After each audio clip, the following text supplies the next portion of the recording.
हमारा हक कोई छीन लेता है तो वो गुनहगार नहीं है, गुनहगार तो हम है, क्योंकि हमारा हक छीन के वो लेके चला गया। तो जब तक इन आतताइयों के खिलाफ आप संघर्ष नहीं करोगे तो झुकने वाले नहीं है।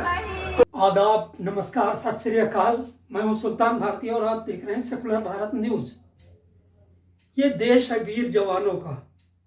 1965 हो, 1971 हो या 1962 हो, देश के दुश्मनों के साथ जब हमारी इंडियन आर्मी टकराती है तो उसके ऊपर फिल्म प्रोड्यूसरों ने कई फिल्में बनाई और दर्शकों ने हाथों हाथ उन्हें सुपरहिट बनाया।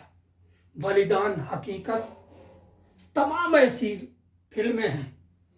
जब हम ये गीत सुनते हैं, ये देश है वीर जवानों का, तो तुरंत सीमा पर राइफल के साथ, पूरी चौकसी के साथ लगा हुआ हमारे देश की, हमारी सीमाओं की सुरक्षा के लिए डटा हुआ वो जवान याद आ जाता है जो हर वक्त कुर्बानी के लिए तैयार होता है। और वही जवान रिटायरमेंट के बाद में आजकल नए साल में देखा जा रहा है कि दिल्ली के जंतर मंतर पर बराबर अर्धसैनिक बल, पैरामिलिट्री के जवान और दूसरे लोग 1 रैंक 1 पेंशन की मांग लेकर बराबर धरने पर नजर आ रहे हैं। वो कहते हैं हमारे साथ धोखा हुआ, वो कहते हैं हमारे साथ भेदभाव हुआ, और ये लगभग विगत 3 महीनों से लगातार चल रहा है। ऐसा 20 फरवरी से तो लगातार कोई ना कोई आकर फौजियों का, रिटायर्ड फौजियों का एक ग्रुप जंतर मंतर पर मौजूद ही होता है। आखिर क्या तकलीफ है इन लोगों की, जिन्होंने अपनी जिंदगी के बेहतरीन साल देश की खिदमत में, सीमाओं पर दुश्मनों को टक्कर देते हुए हमारी संप्रभुता और सुरक्षा के लिए अपनी जानें कुर्बान की, अपनी जिंदगी का बेहतरीन वक्त गंवाया। उनकी आखिर दिक्कत क्या है?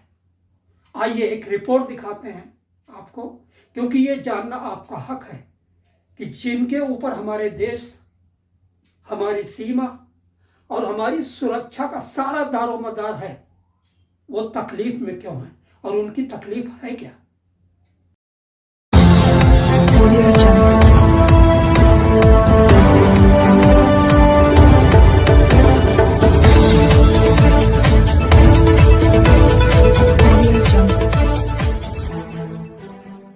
पृथक बोडोलैंड की मांग, इसमें महिलाएं भी बड़ी तादाद और ये अलग राज्य की मांग करने वाले खुद को बड़ा लीगल बता रहे हैं। हमारी मांग बड़ी लीगल है।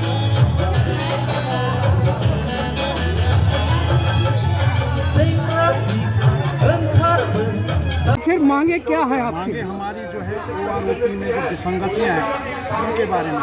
अच्छा, ये चीज़ें अभी 2 महीने से चली आ रही हैं, सबके जो है ये अंडरस्टैंडिंग हो गई है। मेरे ख्याल से यहाँ तक कि जो है हमारे जो राष्ट्रपति महोदय है वहाँ तक ये बात पहुँच गई होगी, लेकिन वो हमारी जो है ये सब्र है जो उसको आंक रहे हैं। क्या महसूस करते हैं कि आपके साथ में ठगी की गई है, भेदभाव किया गया है? क्या महसूस करते हैं? बिल्कुल सर, भेदभाव किया गया है। आपने जो है पहले भी कई सैनिकों के बाइट ली होगी, उन्होंने सब कुछ आपको बताया होगा। OROP 1 जब हुआ था उस समय सैनिकों के संख्या बल को हमारे अधिकारियों ने, सैनिकों का संख्या बल दिखाया, क्योंकि अधिकारी जो है वो ज़्यादा पढ़े लिखे हैं, उनको पता था कि भाई जो संख्या बल जो है वो प्रजातंत्र में संख्या बल मान्य रखता है। उन्होंने हमारे संख्या बल को दिखाया जैसे जवान के, और OROP का 1 जो है उन्होंने झालमेल पहले से किया हुआ था, ठीक है। वो जो है नीचे लेवल को, जो हमारे जो जवान लेवल के जो हमारे जो लीडर थे उनको जो है नहीं बताया कि हमने क्या, और वो मसौदा बना करके सीधा सरकार को पेश कर दिया, और मसौदा में क्या लिखा था वो किसी को नहीं बताया। बिष्ट साहब, मैं जानना चाहता हूँ, जी सर, कम से कम देश के दर्शक और जनता दोनों जान ले जी सर, कि आपके साथ जो कुछ काम किया ऑफिसरों ने, ऑफिसरों को क्या सरकार की तरफ मौन सहमति थी या उन्होंने अपनी तरफ से भेदभाव की यह प्रक्रिया शुरू कर दी? ये हिटलर शाही थी उनकी। मैं ये कहूँगा ये हिटलर शाही थी हमारे अधिकारी, क्योंकि आपको पता है भारतीय सेना दुनिया की नंबर 2 की सेना है, ठीक है नहीं, और लड़ाई में नंबर 1 की है दुनिया में, ठीक है साहब। और हमारा जो हमारा विश्वास है अपने जो सीनियर का, चाहे मेरा जवान है, मेरे जवान का मेरे प्रति विश्वास, प्रगाढ़ विश्वास है, क्योंकि मैं जो बोलूँगा मेरे जवान जो है उसको मालूम है कि मेरा जो सीनियर है, मेरा सूबेदार मेजर जो है, वो जो बोल रहा है वो बिल्कुल सही बोल रहा है। अब मैं उसमें अगर कोई किसी तरह का जो है बेविचार मेरे मन में रहेगा, मैं अगर उसको जो है जवान को जो है उस तरह का आदेश देता हूँ तो वो मेरी गलती है। ऐसे ही हमारे अधिकारियों ने हमारे साथ किया, हमने पूरा विश्वास रखा उन पर कि OROP 1 में जो कुछ भी वो आगे मसौदा रख रहे हैं बिल्कुल सही रख रहे हैं। जब जो भी हमारे सीनियर साहिबान थे यहाँ पर जवान से JCO लेवल के, जब उन्होंने उनसे बोला, सतबीर साहब से, जनरल सतबीर साहब थे उस समय जो इसको लीड कर रहे थे, सतबीर साहब को जब बोला गया कि साहब मसौदा क्या है, आप जो है उस मसौदे को थोड़ा बताइए तो सही, लेकिन उन्होंने कहा, सतबीर साहब ने कहा, अरे साहब आप लोगों को कोई देखने की जरूरत नहीं है। बिष्ट साहब, मैं बीच में रोकने के लिए माफ़ी चाहूँगा आपको। मैं जानना ये चाहता हूँ कि JCO रैंक से शुरू होकर जूनियर कमीशन ऑफिसर से लेकर वो भी इस शोषण के हिस्सा हैं, तो ऊपर वाले क्या जर्नल रैंक के लोग इस तरह का हिटलर शाही दिखाते हैं? वो भी साहब जो है नीचे से ऊपर गए हुए हैं, डायरेक्ट तो कोई जनरल बना नहीं है। एक सैनिक भी जो है नीचे से स्टेप बाय स्टेप जा करके जो है वो राष्ट्रपति के पद के दिए हुए पद तक पहुँचना है, क्योंकि सेना में जो है JCO जो है वो राष्ट्रपति का दिया हुआ पद है, ठीक है साहब। और वो पद जो है एक सैनिक के, हमारे सैनिक हैं, ये पंजाब रेजिमेंट से बिलोंग करते हैं और ये हमारे आर्मर्ड रेजिमेंट के ये सिख साहब हैं ये, ठीक है। इस तरह से तरह तरह के हमारी क्या है ना, सेना में तरह तरह के लोग हैं, सबके अलग अलग भूमिका। जिस प्रकार हमारे शरीर के अंग हैं, हर अंग का अलग अलग काम है, इसी तरह सेना में भी जो है तरह तरह के लोग हैं। कोई जो है वो बॉर्डर के जो है सीमाओं को देख रहा है, कोई जो है वो शस्त्र को देख रहा है, कोई जो है जहाज़ों को देख रहा है, कोई जो है वो मेडिकल साइड से देख रहा है। इस तरह से तरह तरह के मैं समझ गया। गद्दारी हमारे साथ हुई है, हमसे छुपा के हुई है। अगर उस मोटो को ड्राफ्ट करके और सबको दिखा दिया गया होता तो ये गद्दारी कतई होने नहीं पाया होता। तो आज भी हम लोग यही सरकार से रिक्वेस्ट करेंगे कि जो नाइंसाफ़ी हुई है उसको सुधार करके और हमारे इस शहर में। आपका नाम? Captain PN Sharma. PN Sharma ji, एक ही चीज़ आपसे पूछूंगा और मैं कि इस तरह का इतना बड़ा आप कह रहे हैं कि हमारे साथ गद्दारी हुई, काफ़ी लोग अपने आप को ठगा हुआ महसूस कर रहे हैं कि हमारे साथ, तो क्या इतने बड़े पैमाने पर चल रहा फौज में उच्च स्तरीय अफसरों का जवानों के साथ भेदभाव सरकार के कानों तक पहुंचता ही नहीं? कोई आज नई बात नहीं है, 75 सालों से ये भेदभाव हुआ है। फर्स्ट पे कमीशन से लेकर 7th पे कमीशन तक हुआ है। उसमें काफ़ी जब संघर्ष, JCM level 3rd, JCM level 6 जब हमारी यूनियन, पूर्व सैनिकों की यूनियन ने संघर्ष किया तो कुछ जरा सा चटनी जैसे डाल दिया गया है।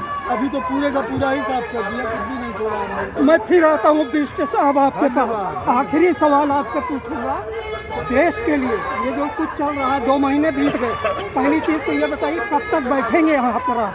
सर जब तक हमें जो है पूरा इसमें जो है हमें आश्वासन नहीं चाहिए, हमें इसका जो है सलूशन चाहिए। सॉल्यूशन चाहिए। क्या कोई मेमोरेंडम दे रहे हैं सरकार को? मेमोरेंडम जो है हम देंगे सर। अभी हमारी 9 तारीख को जो है 9 तारीख को हमारा जो है 3 मार्च को हर जिले से, इंडिया के हर जिले से 3 अप्रैल थ्रू DM SDM गवर्नमेंट को जा चुका है। 3 अच्छा, अप्रैल को जिला वाइज जो है पूरा फोटोग्राफ चाहिए तो मैं आपको दूं। कि हमारी फोटोग्राफ आप एक फोटोग्राफ करेंगे गोरखपुर हमारे जिले साथ क्या क्या अन्याय हुआ है। हमने अपने जिले के जिलाधिकारियों को पूरे देश में जिलाधिकारी को सौंप दिया है और जो है उनसे रिक्वेस्ट किया है इस जो भी हमने जो मसौदा बनाया है इसको राष्ट्रपति महोदय तक। सेकेंड लास्ट सवाल, इसके बाद आखिरी सवाल पूछूंगा। ये बताइए आपके नज़दीक इसका हल क्या है? सरकार क्या हल देगी?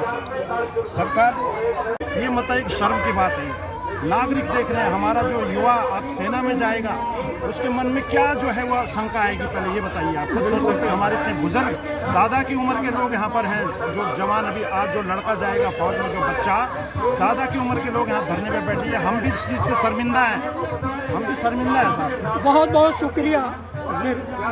तो आपने देखा कि बिष्ट साहब ने बहुत साफ गोई के साथ बहुत इज्जत के साथ और सरकार का लिहाज करते हुए सरकार से सिर्फ अपनी इल्तिजा की है, अपनी मांगों के लिए उन्होंने कहा है। सोचने वाली बात यह है कि इस सेवा के दौरान जब पूरा देश, जनता, प्रशासन सबका दारोमदार देश की सुरक्षा के लिए इनके ऊपर टिका होता है, तब अपने साथ हो रहे भेदभाव के बावजूद ये देश की सेवा के लिए ऐसे प्रतिबद्ध होते हैं कि आवाज़ नहीं उठाते।